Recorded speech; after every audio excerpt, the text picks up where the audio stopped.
12번 문제풀이를 할 건데, 첫 번째로 봐야 되는 게, 이런 문장이 주어졌을 때, 이걸 자꾸 문제 안에서, 그림 안에서 찾는 게 아니라, 문제 안에 있는 걸 보고 그림을 보세요, 먼저. 그러니까, 얘를 본 다음 얘를 봐야 되지, 얘를 보고 풀면 안 됩니다.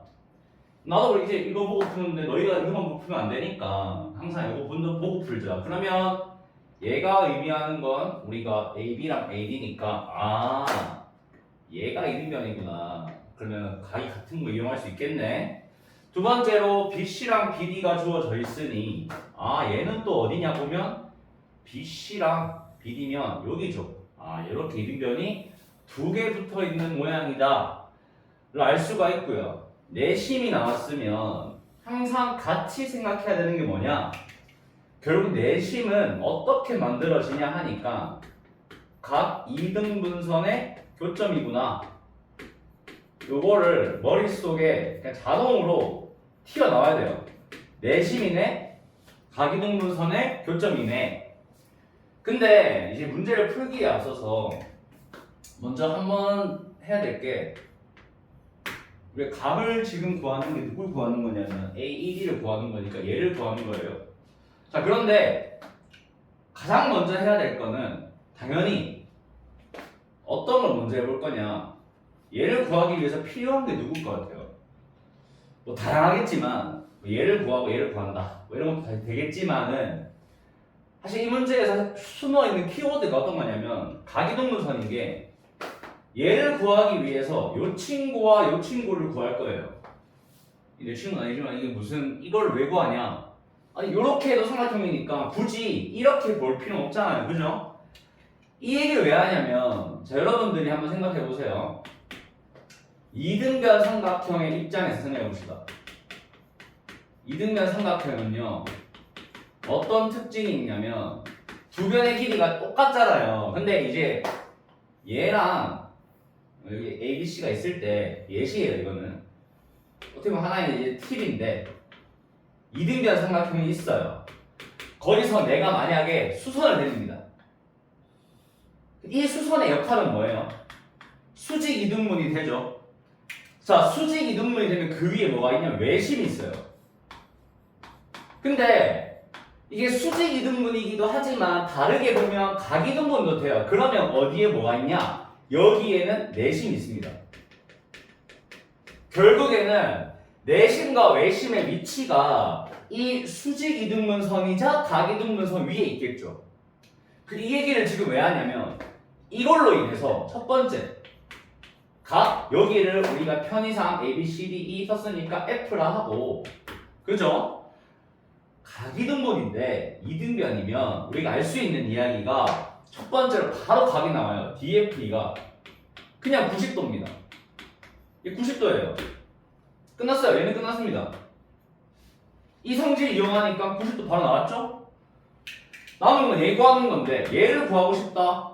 그럼 이제 천천히 해봐야 되니까 뭐부터 해볼 거냐면, 여러분들이 자, 현재 각 IBJ가 나와 있죠. 44도래요. 근데 이걸 조금만 더 자세히 보면 요 각이 두 개로 분리될 수 있어요. IBF와 IBF 하나랑 그 다음에 누가 합쳐진 거냐? FBJ. FBJ로 구성이 돼 있어요. 자, 그런데 얘랑 누가 같을까요? IBF랑 얘랑 같아요. 각이동분이니까 FBJ랑 JBC가 똑같아요. 왜요? 각이동분선이니까.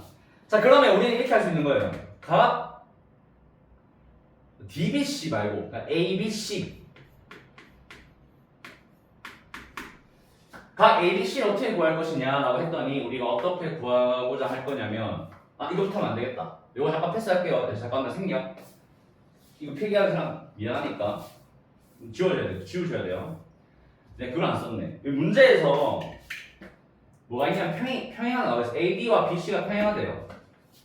그죠? 그러면 우리가 어떤 이야기도 가능해지냐면, 각 AD, B랑 아니다, 이렇게 하면 안 되고 또 실수하네. AD와 BC가 평행선이면 억각으로 인해서 각 ADB와 누가 같냐면 여기 있는 각이랑 여기 있는 각 같으니까 DBC가 같다.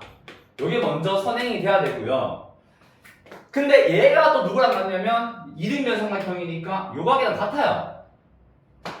따라서 각 ADB가 그럼 누구랑 같냐 하니까 각 DBC와 같고, 그럼 각 DBC는 누구랑 같냐 하니까 DBC는 ABD랑 같을 거예요. 그러면 아하, 우리가 아까 얘기했듯이 요걸 이용하면 어떤 이야기가 가능해지냐면 요렇게 두 개 더했더니 44잖아요. 근데 얘가 똑같아야 되니까 여기가 동그라미가 돼요. 이제 와서 보니까.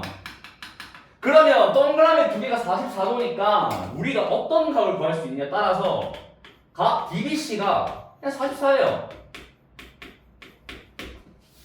맞죠? 얘가 44인데 우리 얘 구하는 거고요. 우리가 지금 문제에서 보면 이등변 삼각형이 이렇게 각이 같아요. 근데 이걸 또 절반 나눴으니까 우리가 하고 싶은 이야기 세 번째, 여기 있는 각 FDE 구하려면 뭘 하면 되냐? 180도에서 44를 먼저 빼세요. 자, 얘를 뺀 다음에 나누기 몇을 하냐? 2가 아니라 나누기 2를 한 상태에서 나누기 2를 한 번 더 해야 되죠. 나누기 4를 하면 됩니다. 그럼 얘 같은 경우에는 실제로 136 나누기 4니까 얘가 34가 나옵니다. 맞아요? 여기 있는 각이 34가 나오게 되면 끝이죠. 왜요? 90도, 34도. 따라서 답은 뭐 나온다? 90에서 34를 빼니까 56도가 나올 거다. 이렇게 문제를 풀 수 있습니다. 여러분들이 기억해야 될 거는 여기 있는 요거 이등변 삼각형일 때는 외심 내심이 같은 직선 위에 요 위에 있어요. 그걸 좀 기억하시면 생각보다 이 문제는 쉽게 풀 수 있습니다. 왜냐? 이등변 삼각형인데 각도 이등분 돼 있으니까. 그러면 수직인 걸 바로 구할 수 있다는 거죠. 원래는 좀 더 번거롭게 해야 돼요. 원래는 막 이거 구하고 막 그럴 필요가 없는 거죠. 이걸 알고 있으니까. 맞죠? 이것도 필기하셔야 돼요. 네, 여기까지 이렇게 하면 11번 풉니다.